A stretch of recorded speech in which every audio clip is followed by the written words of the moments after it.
Na mwanamichezo tuweze kuzungumza mambo mbalimbali ya kimichezo na burudani. Jumatatu tulivu kabisa, Jumatatu ya Pasaka. Na ripoti kutokea hapa katika mitaa ya stesheni Kaburi Moja jijini Dar es Salaam. Ni madhumuni yangu niweze kukupasha kile kinachokuwa kikihusiana na michezo na burudani. Kuwa nami kuanzia mwanzo mpaka pale tamati nitakapokuwa nikihitimisha mahojiano yangu haya na Chief Kizenga wa klabu ya soka ya Young Africans. Ndugu yangu uko poa? Niko poa kabisa. Heri kabisa. Alhamdulillah. Uzima upo lakini. Upo wa kutosha na Pasaka imetufikia kama hivi na tupo kwenye Jumatatu yake, tunamshukuru Mwenyezi Mungu. Ndugu yangu bwana, tuanzie hapa. Jana umeiona Mzizima Dabi? Nimeiona Mzizima Dabi na nimeshuhudia matukio mengi ya heri na ya halali na ya mfumo mzuri na mbaya, yote tumeyashuhudia. Yote kwa yote ni matatizo. Mbona umeanza kucheka? Nimecheka sasa bana, marefali wanaharibu sana mpira bana. Marefali wanaharibu sana mpira wa miguu Tanzania hii kwa sababu wanachokifanya sio kama wanakosea. Ile ni makusudi kabisa. Alajiga jana amewanyima Simba clear penalty kabisa. Alajiga amewanyima Simba Sports Club clear penalty kabisa. Wanapaswa waelewe kitu kimoja. Hawa marefali wanaoyafanya sio kama hawajui, wanayafahamu. Simba Sports Club mashabiki wake walifurahi sana zidi Dube aliponyimwa penalti zidi ya Azam pale Benjamin William Mkapa. Mashabiki wa Simba walifurahi. Yes, ile si tuliokubaliana ilikuwa sio penalti kwenu, ila sisi au mimi kama Chief Kizenga shabiki wa Yanga na waambieni jana mmenyimwa clear penalti hizo mbili, mvumilie tu. Mvumilie. Kwa nguruwe? Kwa binadamu mchungu ndicho ambacho kilichotokea wale mbana jana. Ukitazama cha kwanza, wachezaji wa Simba Sports Club wameshindwa kuwaheshimisha mashabiki zao. Kiingilio cha mpira ni kikubwa, uwanja ulipokuwepo ni mbali. Kwa hiyo utakuta wametoka watu wameumia kwenye nauli, wameumia kwenye viingilio, wameumia kwenye matokeo. Mbona mwatendei yake jamani, mashabiki wa mpira wa miguu nyinyi? Mnafanya kitu ambacho sio salama na sio kitu kizuri kabisa na mazingira yake. Kwa hiyo mkiangalia kwa mfumo huu uliokuwepo wapi jana, Alajiga alichokifanya, ameamua kufanya vitu ambavyo kibinadamu sio sawa sawa kwa kweli. Binadamu sio kitu kizuri kwa sababu jana ukiangalia mfumo uliokuwepo jana katika ule uwanja wa Azam Complex, Simba walitumia kila aina mbinu, walipambana kadri wawezavyo, walifanya kila kinachoelekea ili waweze kuwafurahisha mashabiki zao. Lakini mwisho wa picha refa sijui amekuja na maagizo gani, mwisho wa siku ameamua kuwa maagizo tena. Refa jana sijui amekuja na maagizo gani, mwisho wa siku akawanyongelea mbali ubingwa wa NBC.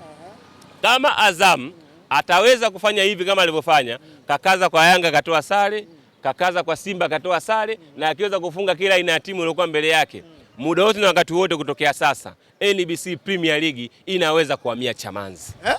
Muda wote kuanzia sasa, kama wataamua kucheza hivi kama wanavyocheza, NBC Premier League inaweza kwenda mbande kama wataamua kukaza hivi. Kirahisi hivyo? Kama wataamua kucheza hivi wanavyotaka wao. Kwa sababu katika NBC ligi ili yako ya kuendea, piga Simba, piga Yanga. Sawa? Kwa Simba kachukua pointi ngapi? Pointi 4. Kamfunga pale Benjamin Mkapa, katoa na sare Azam Complex. Kwa Yanga mpaka sasa hivi amechukua alama hii moja. Kama sasa ana uwezo mkubwa, njoo upige na Yanga, unakuwa umechukua alama zako ngapi? 4. Na timu zilizobakia piga, ubingwa unaweza kuchukua.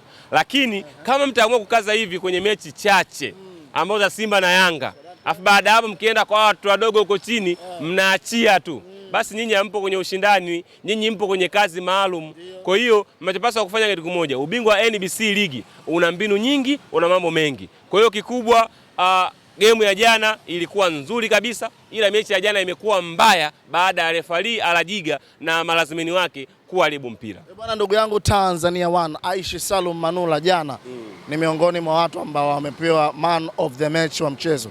Kwa upande wako alistahili? Mimi ndio kipangu bora kwa Tanzania bara, kwa wachezaji wa ndani ndio kipangu bora wa miaka yote.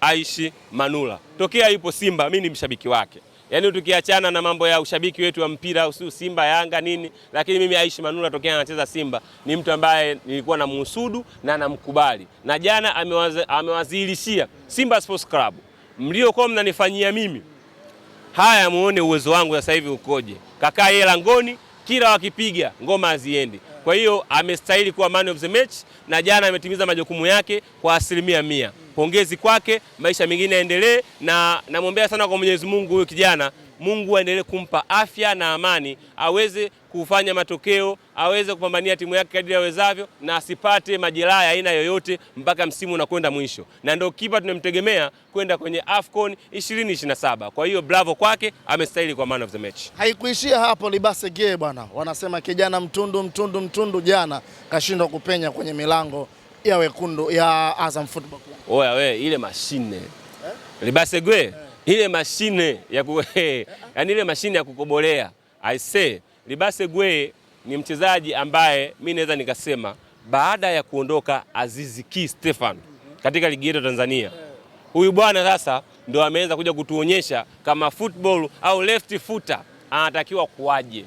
Sawa sawa? Yaani unasema baada ya kuondoka Stefan Azizi Ki, Libase Gay ndio mchezaji pekee ambaye amekuja kuwaonyesha watu kwamba left footer anatakiwa kuwaje. Mimi ni shabiki yake, ni mchezaji ambaye namkubali, na jana amepambana kadiri awezavyo, ila kilichokuja kumfalisha jana, naweza nikarudia tena, ni hawa marefali. Jana aliondoka vizuri kabisa, kafika kwenye boksi, akafanywa faulo, mwisho wa picha refali kameza filimbi. Itoshe kusema yule ndio mrithi sahihi wa Stefan Azizi Ki katika ligi ya NBC Premier League. Yes, baada ya Stefan Azizi Ki kwenda nje, sasa hivi Libase Gay ndio mrithi sahihi, na kama itawezekana, Engineer Health, jicho lako wewe ninaona mbali na una uwezo wa ushawishi mkubwa sana kwa mchezaji yoyote Tanzania hii. Tuletee kijana Jangwani. Yule kijana ana kitu kikubwa sana. Yule Libase Gay. Yes, kula alipokuwepo wanamfuja. Yaani yule ni mfano wa mwanamke mzuri anayekaa kwa mwanaume asiyekuwa na uwezo wa kumhudumia. Tuletee huku, yule tutamhudumia vizuri kabisa. Atakuwa mchezaji hatari sana Afrika, na tutakwenda kuuza kwenye bilioni 8 mpaka 10 baada ya miaka miwili. Vipi kwa upande wa Anset Eura? Yule kijana tokea kipindi anacheza kule na wanaita Ivory Coast, ile timu yao sio inaitwaje, mimi nishaisahau. Anatokea aje katika ligi yetu ya Tanzania. Ni mchezaji ambaye anapambana vizuri. Yaani in short, Simba Sports Club maingizo yao yote walioingiza dirisha dogo yamewalipa. Sioni hata mchezaji mmoja ambaye aliyefeli, kila mmoja akipewa nafasi anapambana. Unasema tena?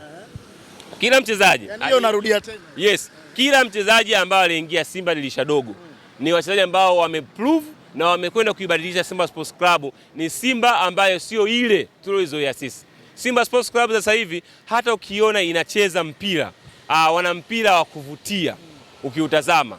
Yaani tukiondoa ushabiki, maandazi, ni timu ambayo inagusa, inaachia, inapeleka pale, mtu anachukua, anarudi vile. Yaani kanana safi, yani naweza nikasema kama Barcelona ya Bongo ukitazama sasa hivi Simba. Unaiona Simba kutoa ubingwa msimu huu kwa kumalizia? Wakipambana binafsi kwako. Binafsi naweza nikasema ubingwa Simba unawataka ila wao hawautaki. Ubingwa Simba Sports unawataka ila wao hawautaki. Kutokana na ubingwa hawautaki, nataka kuambia ni kitu kimoja. Dar es Salaam Young Africans ni timu pekee ambayo iliyobakia mpaka dakika hii ina uwezo wa kufanya lolote katika nchi hii. Tunakwenda kuchukua ubingwa wetu wa mara 5. Simba Sports Club ubingwa msahau tena. Shukrani sana. Asante sana.